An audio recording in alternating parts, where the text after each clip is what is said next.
unless you've been living under a rock for the past nearly 24 hours, you know that Donald J. Trump was finally convicted of crimes. He was found guilty in his election interference trial in New York City. It's not just a hush money trial. It was indeed election interference. Found guilty on all 34 felony counts by a jury of his peers. And to say that he's losing his mind right now, well, first of all, suggests he has a mind to lose, but also it's fucking glorious. And this is Donald Trump we're talking about here. So of course the trial was rigged and the jury was rigged and the judge was rigged and the convictions were rigged against him. That's what he always says anytime anything doesn't go his way. And it's Trump. So of course he's blaming Biden for being behind all of this. So let me just see if I have this right. According to Trump and Maga, Joe Biden was able to get a porn star to pretend she had an affair with Donald Trump in 2006 and then have her extort him in 2016 ahead of an election, money which deep state lawyer Michael Cohen actually paid her while tricking Trump into signing the check so that 7 years later, a judge Biden picked and a jury of 12 ordinary citizens Biden also picked could find Trump guilty of 34 felonies and thus lose the 2024 election he didn't announce he was seeking until 2022. All of this and 3 other cases involving even more crimes in different states, the historic rise of a female pop star, an NFL team's Super Bowl dominance, and a global pandemic was orchestrated by a man so old, so senile, and so feeble he can't even tie his own shoes.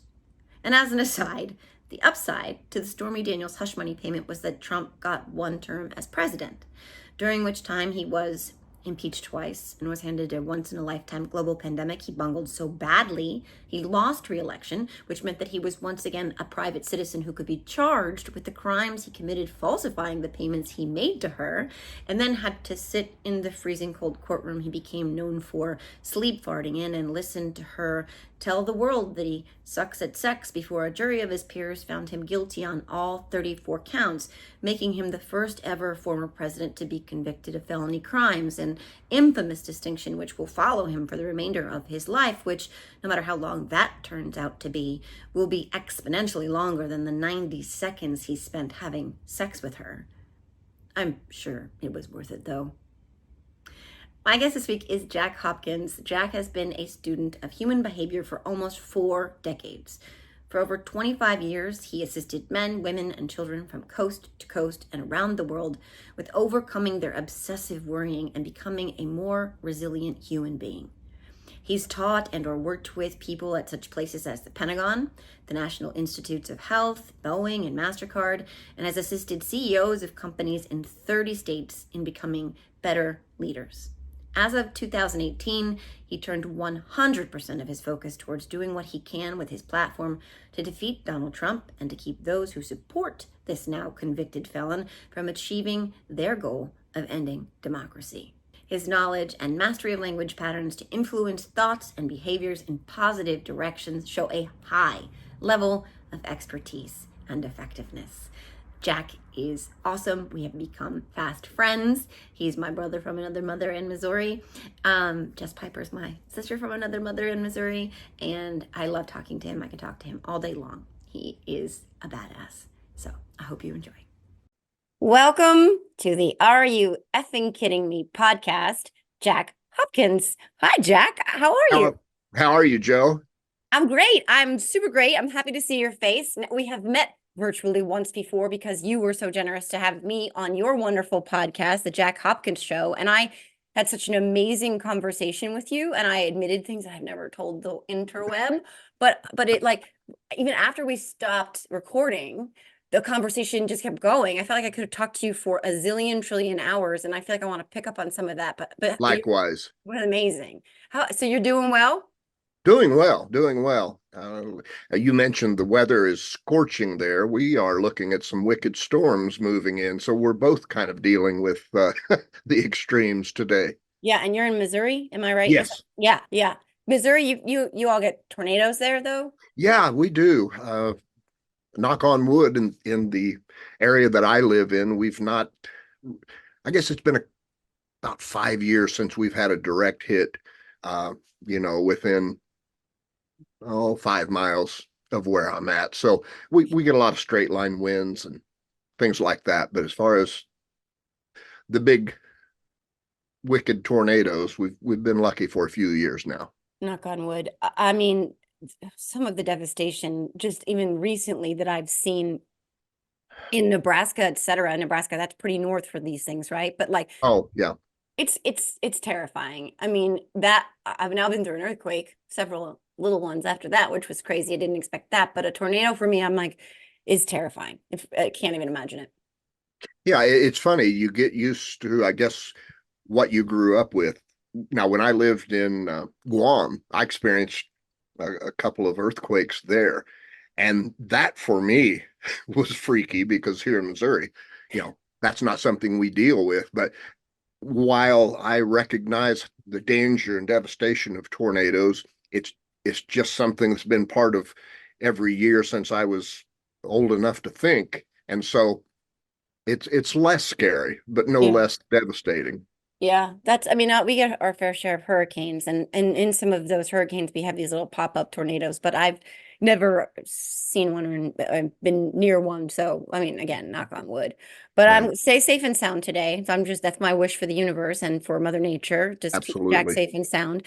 So let's start with for anybody who doesn't know you, because you have a huge social media presence, 240,000 followers on Twitter alone, and we both still call it Twitter. And I think you also have the greatest profile picture avatar on social media, because you guys have to be following Jack. If you're not following Jack, you need to check out Jack's profile picture and follow him immediately. But let's talk a little bit about your backstory, because I don't know if a lot of people know it. Maybe they've seen your posts and they're like they've engaged with them, but they don't not know enough about or a lot about you. And I want to talk about that. So can you tell me a little bit about your backstory? I absolutely can. And I'm going to go back as far as, and we can go back further if you'd like, but I'm going to go back initially as far as my transition from a Republican Hmm. to a Democrat. Okay. I grew up in a rural area. I grew up in a very Republican rich area. I was in the Navy. I associated with Republican, I associated with everybody, but I identified primarily politically with Republicans. I voted for Donald Trump in 2016. I I hate to admit that. It sickens me now to look back knowing what I know now and admit that, but I think it's important that I admit that. I was in the military, as I stated, so I wore I've got a whole dresser drawer full of them downstairs that I will not wear any longer. I've got the grunt style t-shirts with with the military themes and the flag on the shoulder and the crossed rifles on the other shoulder because I identified that with my time in the military. And in that way, it represented, and it's a veteran owned company, it represented some of the principles that were important to me. Well before midway through the Trump administration, I was just dumbfounded at what I saw happening. And the thing I guess that cerebrally really sealed it all off. I was a hospital corpsman in the Navy, which is a medic. The Army calls it medic.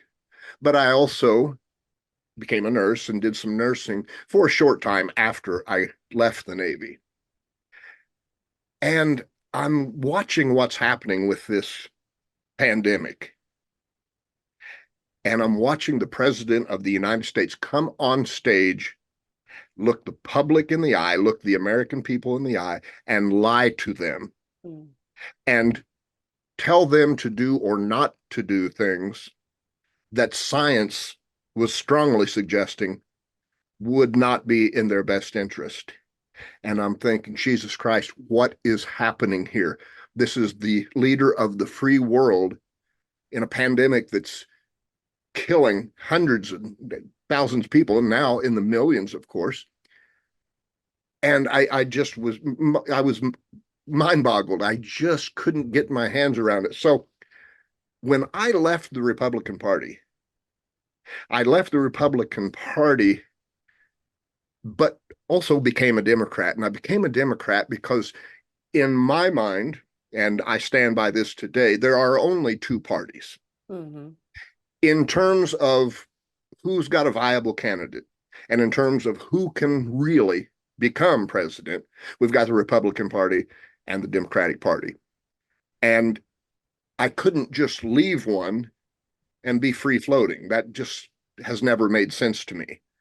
If I was going to leave one, that meant I needed to get on board with the other.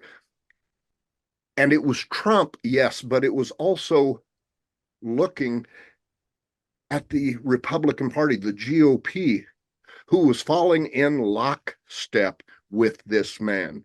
Otherwise intelligent people, people with college degrees, people who have been successful in other careers throughout their life before going into politics, people who knew better, who were now bowing to and saying anything they thought their president wanted them to say. Mm-hmm. And I said, my God, this is not normal. This is not normal. And I have to fight this, help fight this in any way that I can. I mean, sorry, I think that's incredible. And thank you for sharing that, because nobody should be shaming anybody who's had the clarity that you have had since 2016 and voting for Donald Trump and probably expecting more from the party. But you didn't really leave the Republican Party. The Republican Party left you. You know what I mean? Oh, absolutely. Yes, yeah. That's a good point. Yeah. And I would also, to your point as well, the Democratic Party sort of found you and opened their arms to you because they were the reasonable alternative to this crazy chaos that you were watching. Like, I don't understand this, but it makes sense that they attacked science. That's what authoritarians do, right? They attack facts, right. They attack science. They want to be the only arbiters of truth. And so that's what I mean, Trump wasn't doing that intentionally. He's just a fucking buffoon and an evil one at that. But it's okay in my mind. It's okay that you voted for Trump because all the imagery that you talked about in terms of, what patriotism was, what it meant to be a veteran, what it meant to serve this country, all of that, it existed in a way that made sense to you. And then Donald Trump completely co-opted it and flipped it on its head. So, of course you would wake up and be like, oh my God, that's not what I signed up for. Right. I mentioned those grunt style t-shirts. I won't wear them out in public now. And I have not for probably 3 years. Why? Because they are too closely associated with Maga or Trump supporters. I see them being worn by people who I know and know their political affiliation all the time. They've got the Trump flags, they're MAGA, they're pro-Donald Trump. And we are living in a time when I think it's very important that we don't do anything to give the illusion that we might support a man who, let's face it, the possibility exists. We don't know. We're not going to know until November, but the possibility exists because he's on the ticket and he's alive, that he might become president again. And so I think it's important. Look, I'm not suggesting that everybody put on a Biden shirt and go out. That might not be the best idea in terms of your safety. But I am saying that if there's anything you can do to not give the appearance of being a Trump supporter, that would be helpful. Yeah. And so I refuse to wear them. I understand that completely. Again, in New Jersey, you wouldn't expect, but it's very red here where I live. Most of actually, well, not most, but a great percentage of New Jersey's like more rural areas are red. So is our shore. So I understand the idea of looking like you identify. Right. And it's certainly not something I would do, although I did have a Biden-Harris bumper sticker on my car. and I was profiled by the security guard let's just say somewhere I worked. And they threatened to like plow in my car with snow and all that stuff because I happen to have a bumper sticker. Yeah, and then he said, "Don't get me wrong, he's my president, so of course I support him." And it was like, "Of course you do." No, Right. you don't.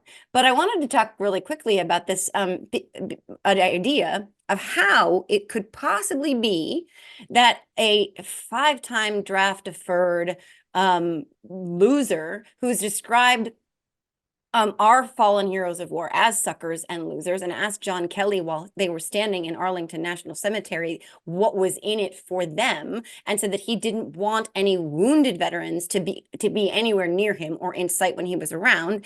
And how it's possible, after even attacking John McCain, that any veteran or active military person can support him. I just, as the sibling of four different people who've served, as the daughter of a father who served with the Department of Defense for 40 plus years, I don't understand this. Can you explain it to me?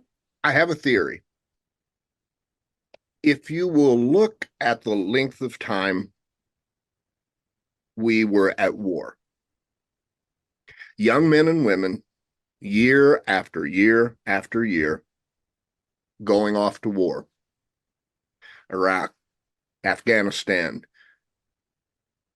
places all around the world, fighting was happening, and our young people were going to defend the United States of America and what we stand for, and democracy around the world.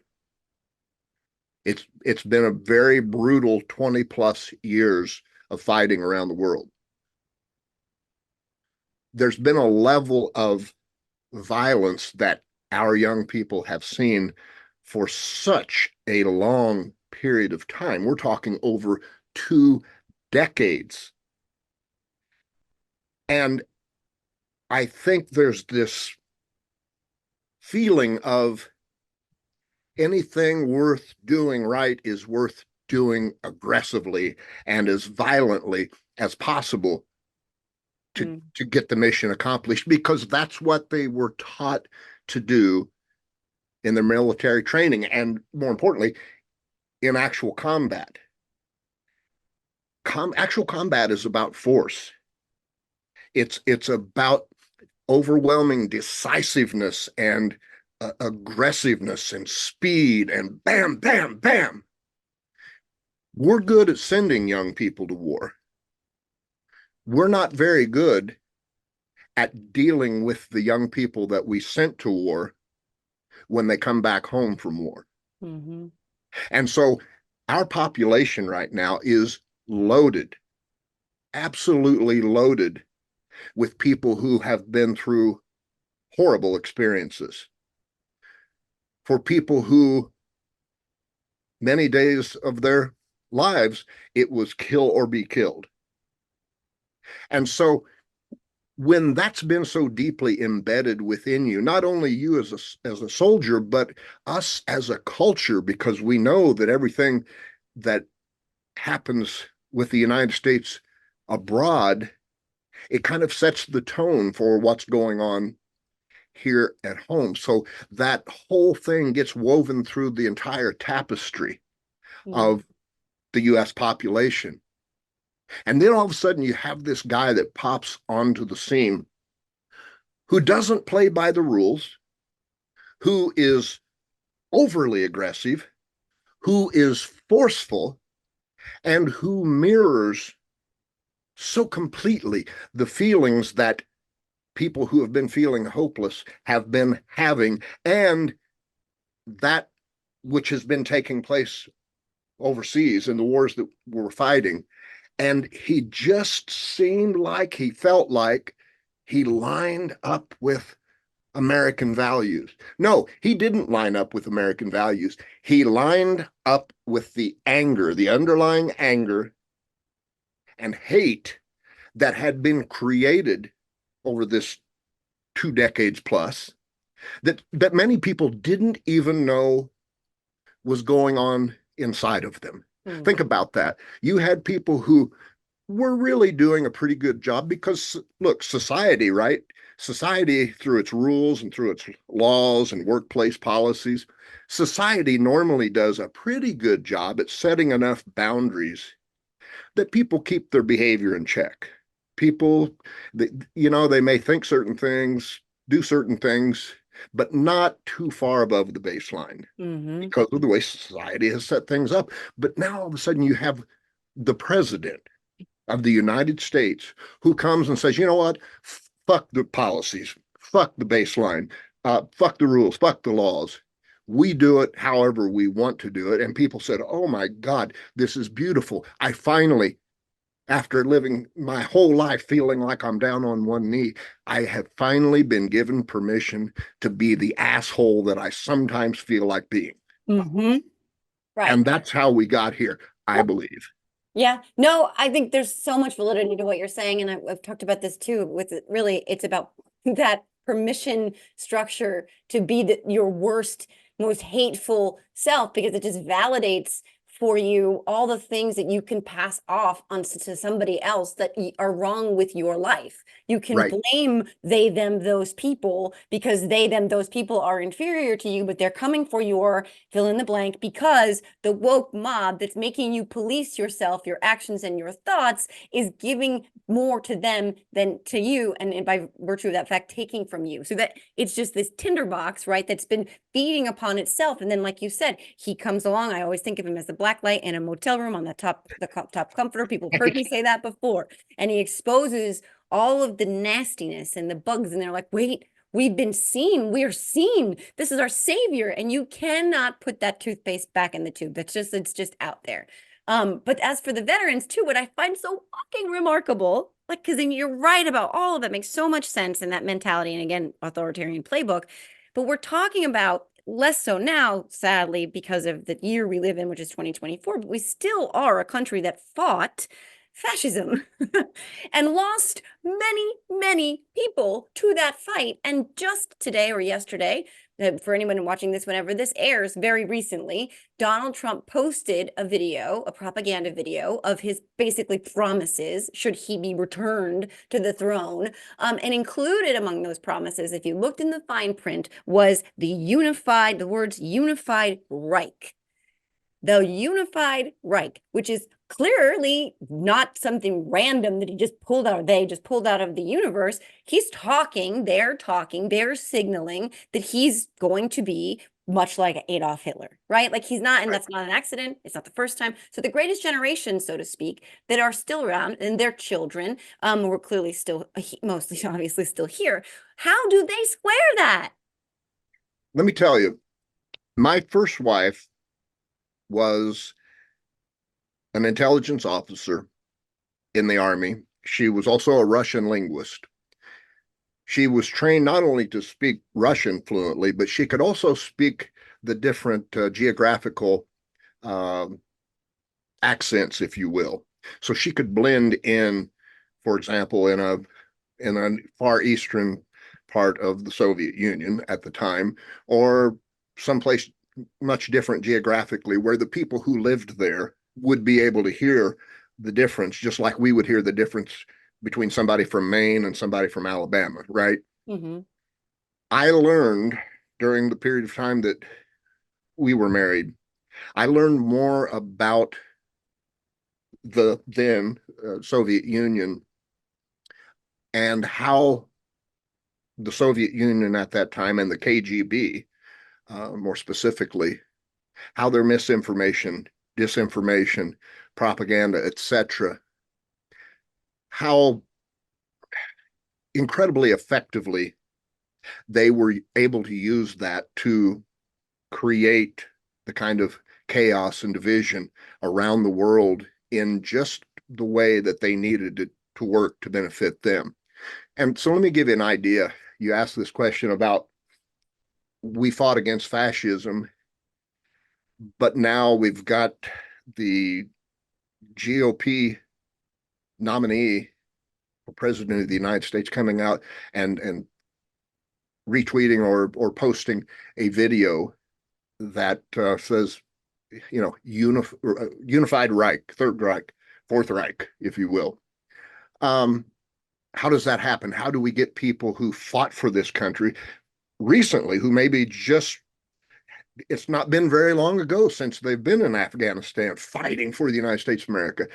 How does that work? Well, imagine this, and this is a real simple example, but I use it because uh, it's something that people can get their arms around. Let's say that you went over to a friend's house all of the time, and in their living room on the couch was this purple pillow, and everybody in the house loved that purple pillow. When all the kids would come in and they'd have Kool-Aid or whatever mom fixed for the kids when they came in out of the summer heat, everybody wanted to have that purple pillow. They would fight over it because that was the pillow, right? Mm-hmm. If you were the cool kid if you got the purple pillow that day. But then all of the kids except one day got together and they said, you know what, let's play a trick on Sally. Let's do this. From now on, every time Sally comes in and we go in the house and Sally's with us, everybody just walk past that purple pillow, kind of turn your nose up in the air and act like that purple pillow is the most disgusting thing. You don't want anything to do with it. You would never touch it. Just go on by and take any other pillow. It's not going to take very long at all before Sally comes to the conclusion that that purple pillow is no longer representing good. And she too begins to abandon the purple pillow. And because we like to have closure, we like to have something to identify with, Sally doesn't just start avoiding the purple pillow, but she's simultaneously scanning her environment and the other kids to find out what's the popular pillow now. And then as soon as she's identified the pillow the other kids are acting like is the cool pillow now, now Sally is going to be fighting for that pillow every time they come inside. And here's the thing, Sally will have no idea why. She'll just know that some visceral thing inside of her no longer wants anything to do with the purple pillow, but she's got to have the pink pillow now. Well, if you will look at what they've been doing now for at least 8 years, and long before that, we just didn't recognize it. It was not as overt. They were doing it covertly before. They've been doing the pillow switcheroo trick, right? They slowly started turning their nose up at democracy and just kind of brushing past it. And while they were doing that, they also started kind of congregating like it was good around other things, like, oh, Russia, Putin. And because unless you are a very aware human being, human beings, as a rule, tend to do groupthink, and they tend to go with the crowd. And so they just kind of shuttle along, and the next thing they know, and they're not sure how they got there or even why they got there, but they know they just no longer believe in democracy. It's bad. And in fact, they now think they were probably wrong to have ever supported democracy because now they can see its evil ways.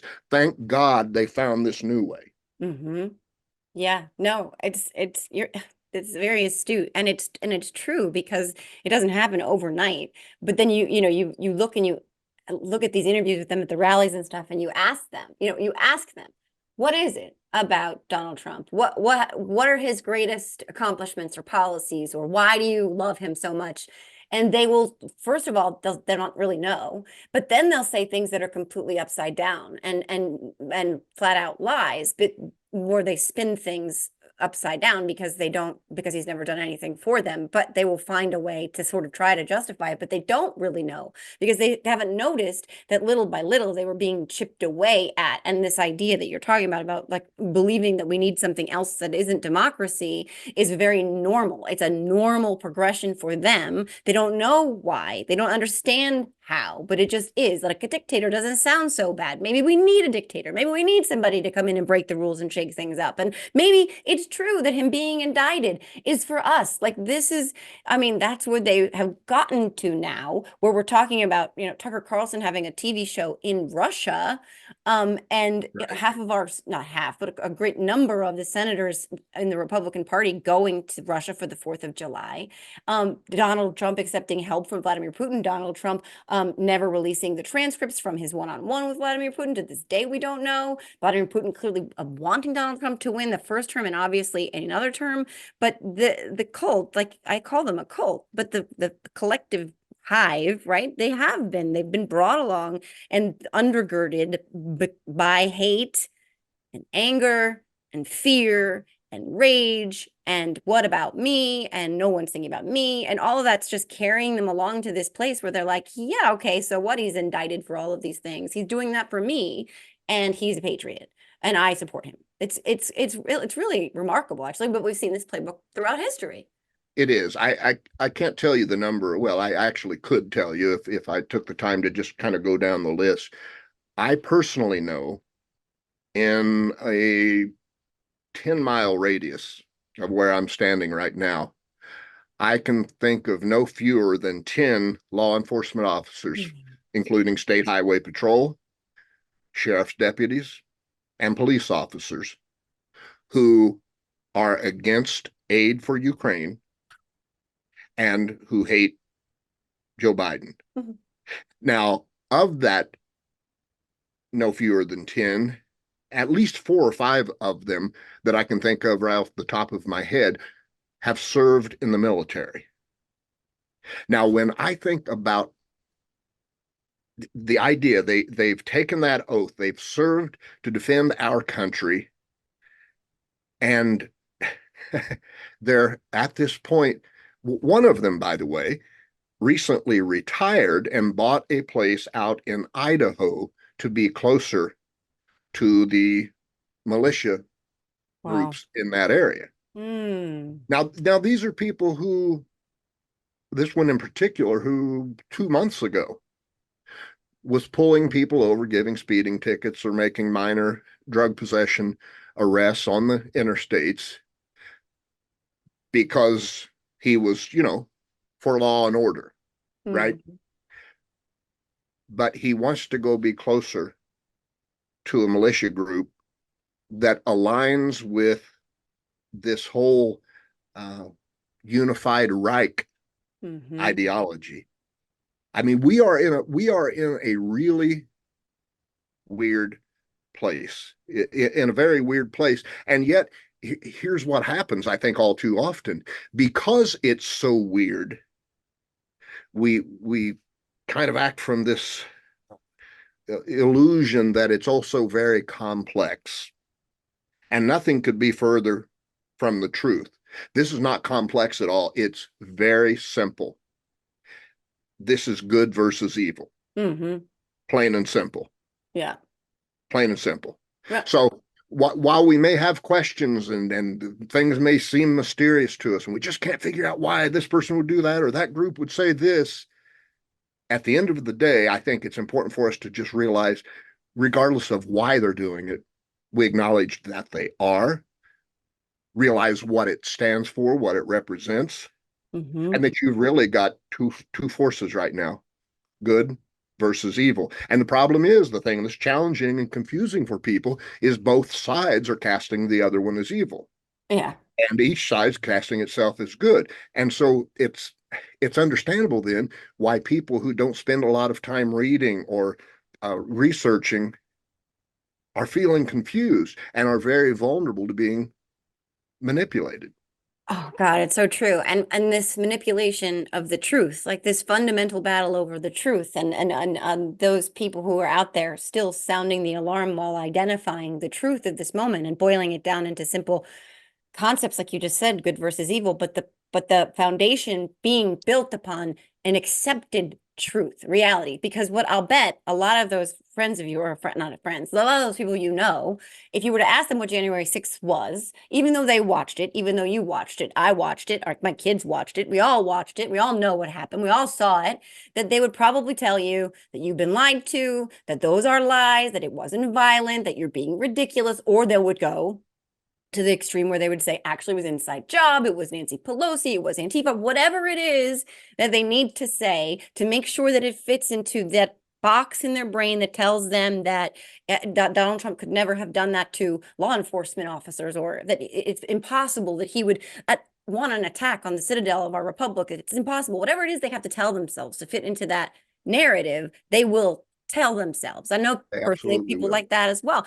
But that's also super intentional on the part of those who seek to destroy democracy, because if you can tear their, like it's an Orwell, right? Tearing minds apart. If you can tear the minds apart and then rebuild them in your own choosing, you can make them believe anything, like that was peaceful and that it wasn't Trump who was behind it. And that's all happening at the same time that there's so much crazy that people who don't like get off, like total geeks like me on you on politics. I'm not saying you get off on this stuff, and I don't actually get off on this stuff. I'm just saying that, Right. metaphorically, because that would be weird. But people who aren't paying close attention are so overwhelmed by the constant crazy chaos and calamity that they're like, I don't want to have anything to do with any of that. They're all bad. I don't care. And then the truth gets lost because the truth tellers aren't being heard because people are like, I don't want to hear it. I don't want to hear it. La, la, la, I can't hear you, which makes Right. it all the more important that we keep telling the truth and we hold on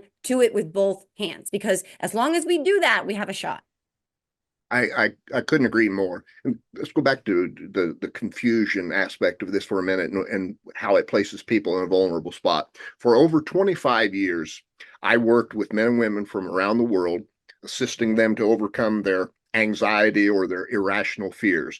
And I was kind of the guy that people called, meaning other therapists would call when they had kind of hit a dead end road with somebody. They just weren't making any progress. They didn't.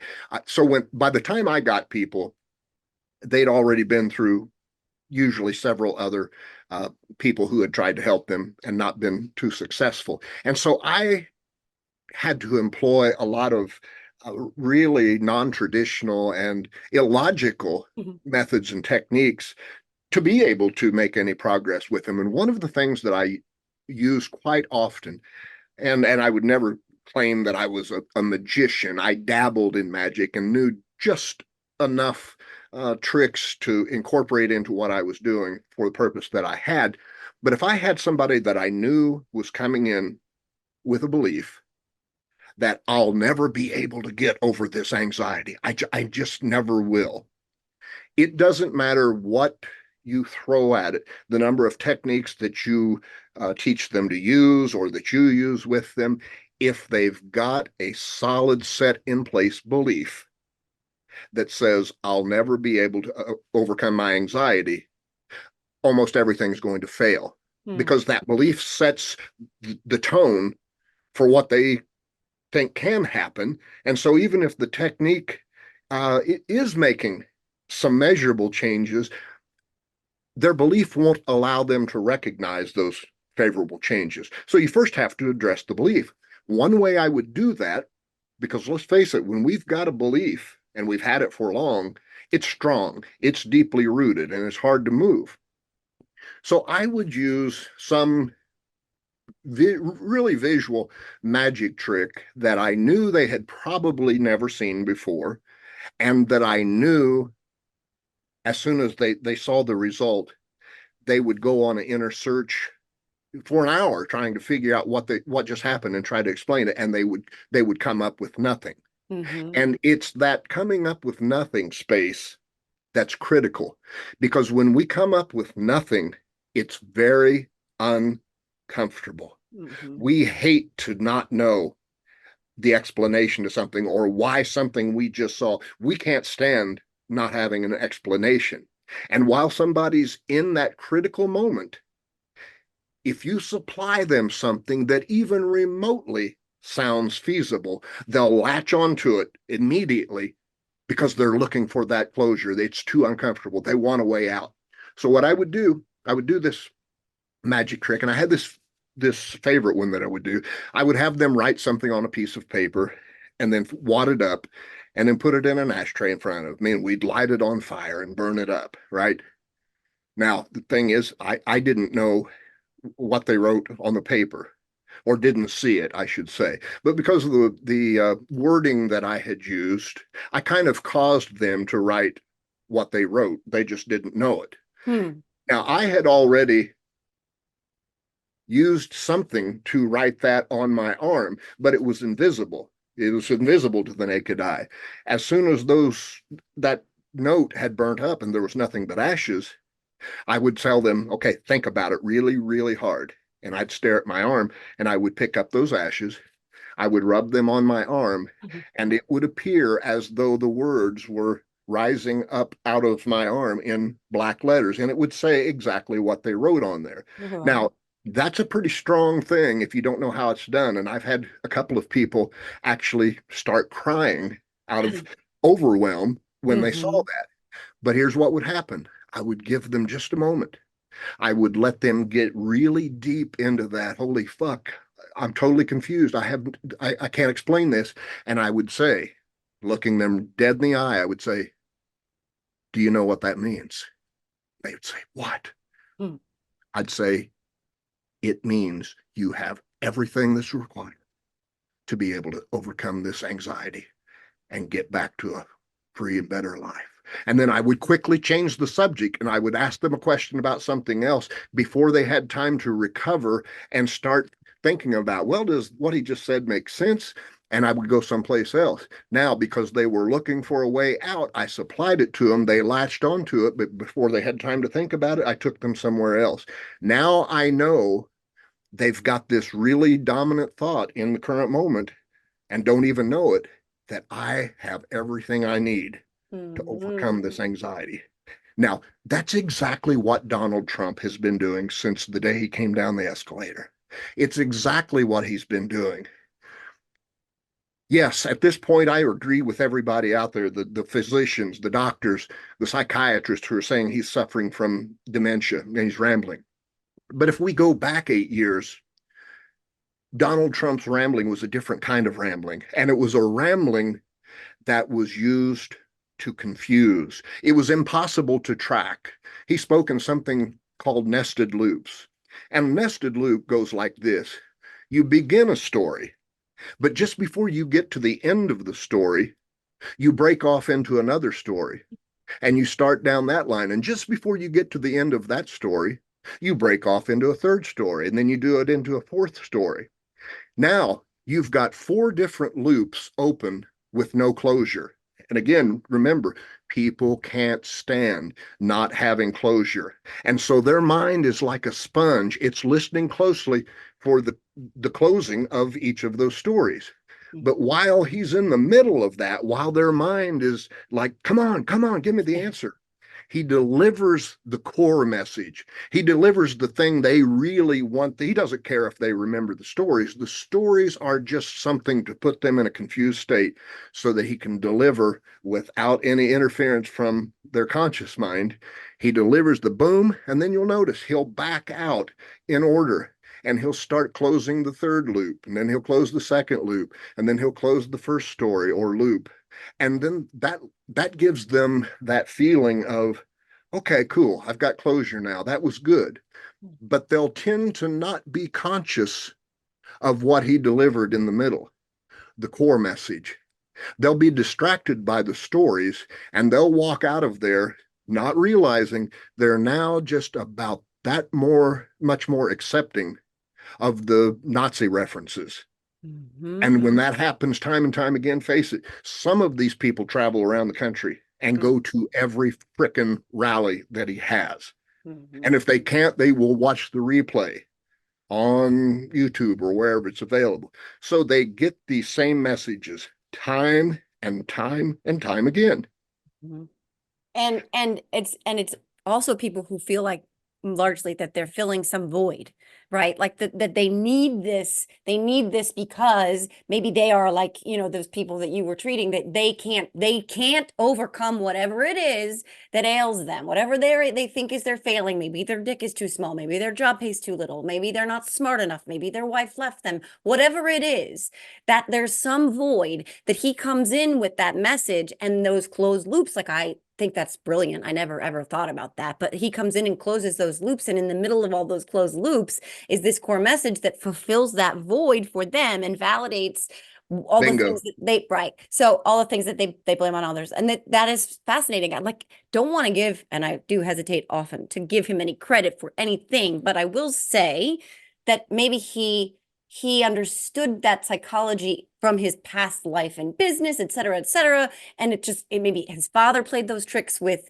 him. Maybe it's something just inherent to who he is. And now he can't do it as successfully because he's out of his fucking mind. But I've never thought about it in that capacity. And it's amazing when you do, because you do realize how deeply embedded and needed all of it's like a drug. It's like oxygen. These really rabid. I mean, these people attacked the Capitol for the guy. I mean, they had to get Absolutely. to such a place that they would do that. Think about this. You just said something, Joe, just a moment ago. You said that these people are looking for something. They're trying to fill some void. Let's think about the power. Just take the goodness and the badness out of it just for a minute. And let's look at a prime example, I think, of where this happens all the time. Let's say you are a young black kid, right? You are living in the worst possible part of a metropolitan area. Life is bleak. Your family has nothing. You don't know your father. Um, your siblings, you've got 8 siblings, so no sibling is really getting much one-on-one attention.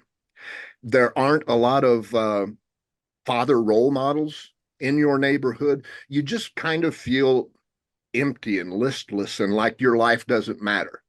And then one day you get a little older, but not too much older, sometimes as young as 10, 11, 12 years old. And some older guys recruit you into this gang, right? And they start kind of telling you some things that you can do to kind of earn your way deeper into the gang and rise up the ranks. And it finally comes down around to you shooting somebody. And you go out and you do that. And when you come back, everybody's high-fiving you, patting you on the back, giving you man hugs, saying, fuck yeah, man, you're a killer. You're a fucking killer. You've got the attention, you've got the adulation that you've always craved. You've got it. You've almost got people, even though they are the leaders of the gang, you've almost got them eating out of your hand and paying attention to you. Mm-hmm. What are the odds that you're just going to say, yeah, fuck it, and walk away when your great grandmother says, you need to leave that gang now? Mm-hmm. The same great grandmother, though, by the way, who might not have been paying any attention to you in the years leading up to that. And she's trying to use logic to tell you that you should leave the very thing that is now fulfilling one of the greatest needs that you've ever had in your life. Mm-hmm. True, it's fulfilling it in a very rotten way. But for the person who's being fulfilled, they're not thinking that way. They're just thinking, this feels wonderful. And it's all predicated on false premises, on this lie, right? That has been manufactured by whomever it is that wants to manipulate, whether it's a gang member or if it's a Maga, if it's Trump. The false premise that is the predicated is that is glory, right? That right. is giving them value and worth. And in Maga's case, that there is this woke shift that is taking their things from them, that is coming for America, that's coming for their superiority, it's coming for their guns, it's coming for their, again, fill in the blank, but this false premise that's all predicated on, and that the fix for that, the answer for that, the solution for that is to lean harder into anti-American philosophies where they're actually voting against and themselves and their own self-interests. Again, the power of that reward system being based on a false premise, it's remarkable because it's just what they need to believe, and you have to tap into that. They need to believe that these things exist when they're actually manufactured by whomever it is that wants to manipulate them. Absolutely. So they get the fulfillment out of actually engaging in this um, act and feeling the empowerment that comes from that, but it's also being reinforced, as you said, by the higher ups. The higher ups, by the way, who will never ever even know their name, but they Right. feel like in some weird way that if they do it, somehow Donald Trump Right. knows they're doing Yeah. it right. Yeah. And yeah, and hurting themselves to lift that other those people in positions of power up. So the only benefactor is the person in a position of power, but the people doing the killing, the people putting themselves on the line for jail or murder themselves, they're the ones that don't get anything, and he at the top of the pyramid gets it all. And they don't even realize that's happening because they think that they're getting all the glory. Absolutely. You know, and there's one age group of people I think that normally gets left out of a lot of discussions. We are very good as a society about talking about the vulnerabilities of young people, right?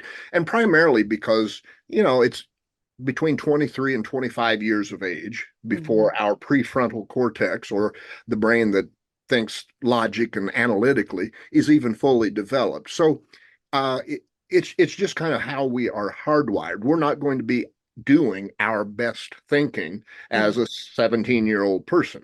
We're just not. So we're not wrong when we talk about the vulnerabilities of younger age groups.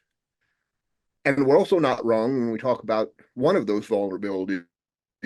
They want to feel like they have a voice. They want to um, feel like they matter. But the age group that gets left out of it often is the senior age group. Think about this. Think about by the time you start getting to or approaching the retirement age, and maybe nothing in your life has worked out as you had envisioned it. Maybe you wanted to have kids, and you never got a chance to have kids. Maybe you really wanted to have that picturesque house you always had in your mind, and you lived in an apartment your whole life. And you reach this phase of your life, and you're feeling like, boy, did did anything really good happen for me? Was I ever heard? Was I anybody? And along comes a guy, and then not long behind him is the whole party, and they're saying, "Look, you matter. You matter. And in fact, we're going to show you how you can prove to others that you matter. And here it is." Mhm. Now all of a sudden you feel this, wow, I feel some pep in my step. Maybe this is just the beginning of my life, not the final stage. This is just the start. I thought my life was supposed to be on this path. Maybe I was just wrong. Mhm. This is my path. Mhm. I'm You know, part of we're all hungry for something.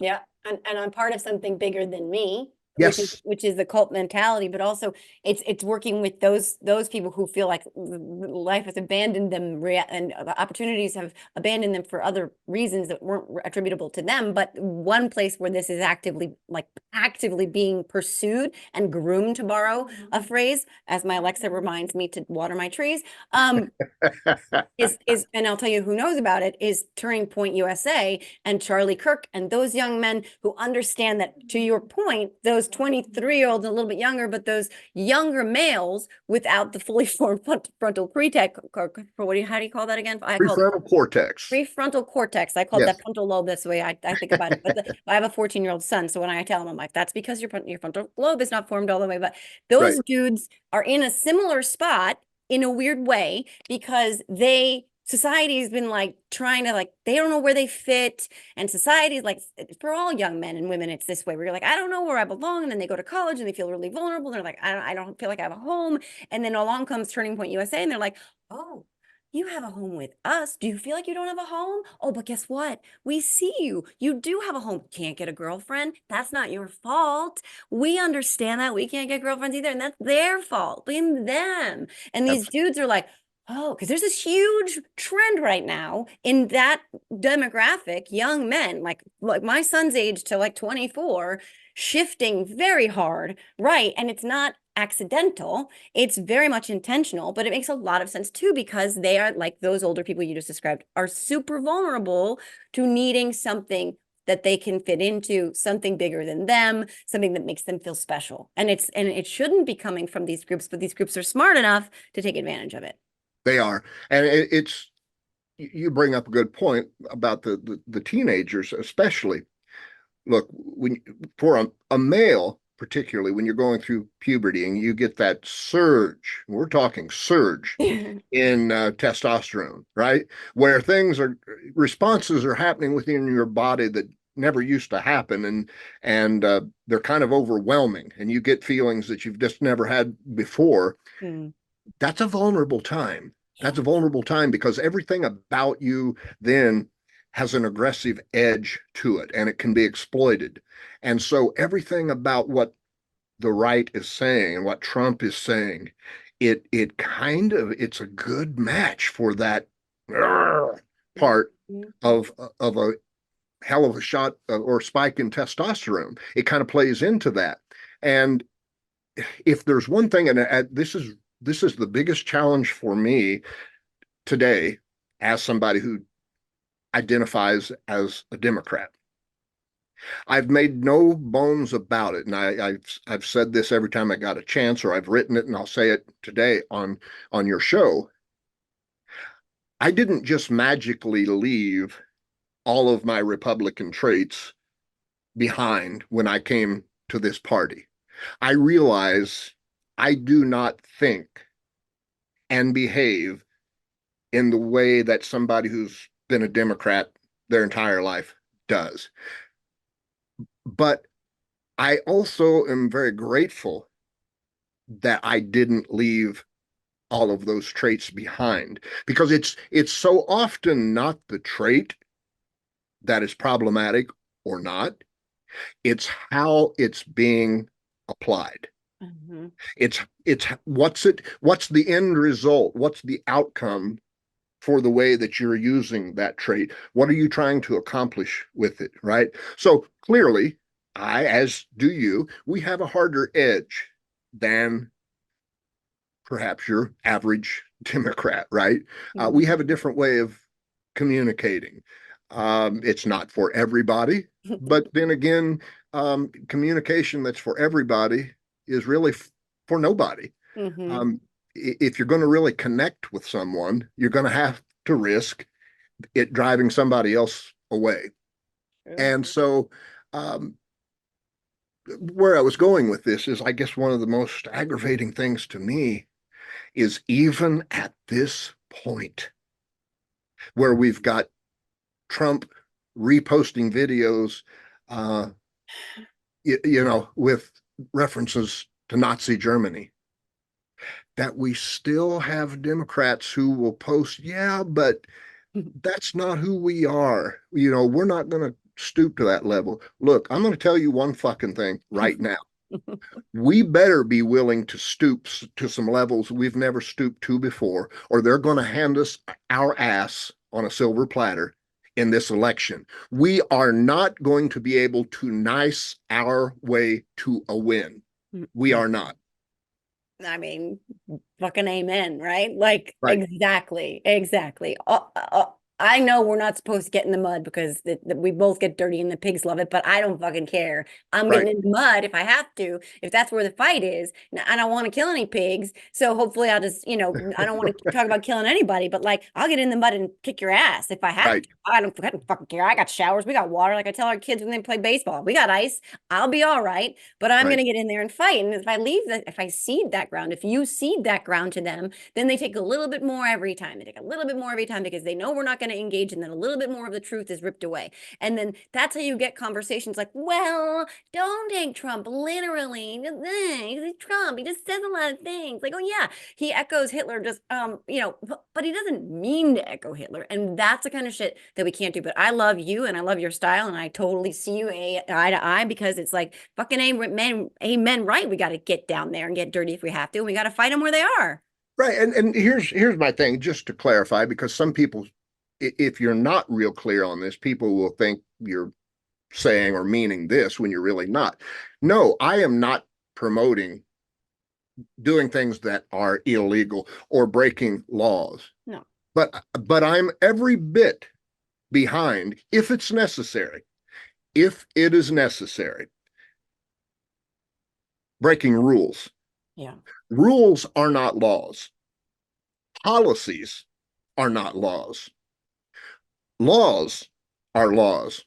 And the party we are going up against sees no rule, no policy that it will not bend or break to win this election. And there are a lot of laws that it has no problem bending or breaking. Now, it's just common sense. I don't care if you're talking politics. I don't care if you are talking sports. If you match one team against another, and this team is going to break rules and policies and maybe even some laws, and this team is going to play strictly by the rules, all things being equal, the team playing strictly by the rules is going to get its ass kicked 9 times out of 10. Mm-hmm. Now, if you throw in the mix that there will be no consequences for the team that breaks or bends the rules, they're going to play that game that way every time you play them. And if every time you play them, you go back going, yeah, I know we got our ass kicked because they didn't play by the rules, but we did, but we're going to play by the rules again. At some point, you've just got to slap yourself and say, I'm a dumbass. Well, whatever, I deserve to have lost this game. Yeah. And everybody else is going to be playing the same way that they play because they want to win too, whatever that looks like. So right. Yeah, we have to, let's, I mean, yeah, I'm not going to cheat. I'm not going to play dirty, but that's not what we do. But we're going to go back at them with the exact same intensity that they do and as loud as they are. And I'll tell you what, to that point, I really do think, and then I'm going to pivot very quickly to the last, because we have rapid fire random questions got to get to. But I do think that the Democrats have been a little bit slow to get there. I think Biden had to learn who he was dealing with, but I think they're largely getting there. They're going right back at them. Biden calling them out at the State of the Union. They've outsmarted them so many times now that they've funded the government. We've passed slowly and too late, but not too late, but maybe hopefully not too late, aid to Ukraine. Like they're starting to figure it out. You do have to play a little bit dirty. And I don't mean dirty by cheating. I mean dirty by outsmarting, outwitting, all of those things. Absolutely. And real quickly, I'll tell you somebody that epitomizes that. The spat between, or it wasn't a spat, it was an attack by Marjorie Taylor Greene on Rep. Jasmine Crockett the other day. Now, Crockett is an example of what I'm talking about. She fired back immediately. And she fired back hard. Now, you've got the camp of people who will tell you, well, we shouldn't do that because it just makes us look as bad as them. I don't give a shit. Nope. What looks worse than anything is for us just to sit there like little quiet church mice that you can do anything to me. That's what will lose voters, is just taking the beating and not doing anything. Nobody wants that. No. Nobody. And what it did too, and this is what Joe Biden does now more and more that I think is so important with the dark branded energy, is it fires the base. It fires all of us up so much where we're like, bad bitch, built body. You better believe it. And when Joe Biden does things like, I know you're not busy on Wednesdays for the debate, like that's shit. Like that's the kind of thing. That's it. Fires us up. It makes them look, they need to be on their heels all the time because they are so often like the pit bulls. Not that I had a pit bull mixed. I don't mean pit bulls. Let's just say some rabid, I don't know, like an aggressive animal. Yeah. An aggressive animal, raccoon. I don't love raccoons, but no offense to raccoons either. But we got to go back at them with that same energy. And by the way, just to your point about that whole thing, that exchange that I thought was, to your point again, Crockett just kicking her ass. Oh boy. I get trolled literally 500 times a day. There's no less than 1,000 memes of me being fat and ugly and meth head, you name it. They've attacked my eyebrows, my eyeballs, my Oh, ears, my nose. They said my fingers were AI. I mean, you name it. And then I said to Marjorie Taylor Greene when she went back at Rep Crockett online, I said, oh, but you're just jealous because you can't, your eyes are so close together, you can't wear fake lashes, right? I said that. And would you know, oh my God, the Pearl oh Clutch yes. thing. Oh, the trolls. Oh, JoJo, how dare you attack another woman on the basis of her looks? Are you fucking kidding me right Right. now? Yeah, I am. And you know what? She does it. I do it. Back to her. Y'all do it to me every day. Get the fuck over it. You're going to be okay. You need a snuggie and a safe space. Get over it. You bet. I posted a picture last night, a not too favorable picture of Marjorie Taylor Greene last night. And I said, you know, I always wondered what the pixie dust spreader Cousin Eddie was talking about looked like, you know, and of course, it got people coming out of the woodwork. Oh, you know, that's stooping to their level. Well, you know, that's my style. Me too. And you know what I mean? Like sometimes you just got to do that because we're not ceding that ground either. I'm not above that shit. I'm from New Right. Jersey. Like, that's not how we roll. Like, if you're coming for me, I'm gonna come right back the fuck for you. Right. Yeah. And as you do, I'm sure. I get, as you stated, I'm starting to get a lot more of it, which is a good thing because you and I know the importance of getting trolled. We know the importance of being attacked because if you're not getting trolled, you're not getting attacked. You're probably not, your message isn't impacting too many people. Yeah. So the harder I get attacked and the more viciously, I'm like, fuck yeah. Yeah. Yep. Go ahead. Come for me. Well, Right. we gotta wrap up because you gotta go. But I have one random question. Oh, You bet. okay, because you okay, let's see. Oh, okay. We're gonna do 1 out of 3. Whose internet search history does the world need to see most? Keith Schiller. Really? Yeah. Interesting. Hmm. That was, for those who might not know, that was Trump's bodyguard or one of his bodyguards. I think his head bodyguard um, before he became president. And as closely connected as those two were, and you know, if he's head of security, he's going to be there for everything that happened. And we've heard his name come up a couple of times in the New York trial that he's Mhm. currently involved in. I think they even mentioned at one point in time that they might call him as a witness, but I don't. I think that passed, and they're not going to now. But yeah, I would love to see Keith Schiller set for a deposition. Yeah, what's in those text messages? What kind of security things was he Googling maybe in relation to the Capitol grounds, et cetera, et cetera. Yeah, Right. I think that's an excellent answer. I was gonna say Harrison Butker, but I mean your answer is, I'll settle for him too. ugh. Man, that dude has got some issues, but Eddie Vedder set that straight. Well, Jack, you have the Jack Hopkins Show podcast, right? That's an audio and a video version. And where does the video version air? YouTube? Yes, the video version is YouTube. The audio version is the jackhopkinsshow.com. Okay, awesome. And you also have, of course, your newsletter, which is Jack Hopkins Now, where you talk about not just politics, but you do go into some of this mindset stuff, which we didn't get into. We need another podcast to go into that because I want to talk about anyone can become more resilient. I want to talk about that. So that's another podcast. But Oh, I'd love it. yeah, but you talk about that in your newsletter, not just that, but like, a lot of the stuff that interconnects all of this, which you've done masterfully on this episode as well. Yeah, the gist of my newsletter is this, that elections are decided emotionally. Hmm. Right? It's the emotional state, it's the average emotional state throughout the population in the months leading up to the election that will determine the turnout from any given party in the election, and thus the number of votes, and thus who wins. Now, the turnout is largely going to be dependent upon how mentally and emotionally resilient, strong, and confident we are able to remain. And that applies to this election year more than any other election year in U.S. history. You got And so damn. that's what I talk about is how to do that, how to become a more resilient person, and not in 3 years because we don't have 3 years, No. in a short amount of time. Yeah, and I love it, and I believe in all of that. I believe in what you're preaching about. I really do believe that we can shape our minds and shift our thoughts, and we can. Our brains are malleable, and we're not set in stone, and that it is possible to overcome so much of what we think is standing in the way. Right, right. I couldn't agree more. And we're gonna do that in November. Fuck this shit. Yes, What do you that's think? the thing. We must. We We must. must. We don't have a choice. Again, coming back to the beginning, is it possible that Donald Trump could win?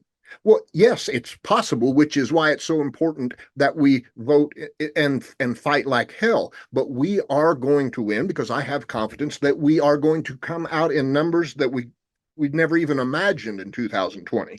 Yeah, and I believe that more people believe in democracy than don't. And even if they think that this binary choice is between someone they don't really think reflects them perfectly, like Joe Biden, and a fucking Nazi, that they're going to go with Joe Biden. I Right. believe that, America. I believe that. I fundamentally believe that about us. But on that note, Jack Hopkins, thank you so much. I do want to have a whole Thank different you. episode where we literally don't, I know this is crazy, don't talk about politics that much, but talk about mindset and overcoming and being resilient and how we can apply that in our lives, how we can get there, how we can channel our own strength. I want to talk about that. Anytime you name All right, the day and time, and I'll be there. let's do it. In the meantime, everybody go to his newsletter and check out his podcast, because you're going to get more of this amazing content from Jack. So that concludes this episode of the Are You Effing Kidding Me podcast. My guest, Jack Hopkins, who's becoming one of my favorite people on the planet, my brother from another mother in Missouri. I have just Piper in Missouri, so now I'm complete. I have a whole set. So if you don't know Jess, you got to meet Jess, because she's a fucking badass, just I'd like, love to. oh, I will make that introduction 1000%. It's like the Wonder Twins, Missouri style. All right. Awesome. Thank you, Jack. Thank you so Thank you, much. Joe. Have a Bye great bye. week, everybody. And I hope you enjoyed this podcast as much as I did. I'm sure you did. And let's fucking vote in numbers too big to ignore. Bye, Jack. Bye bye.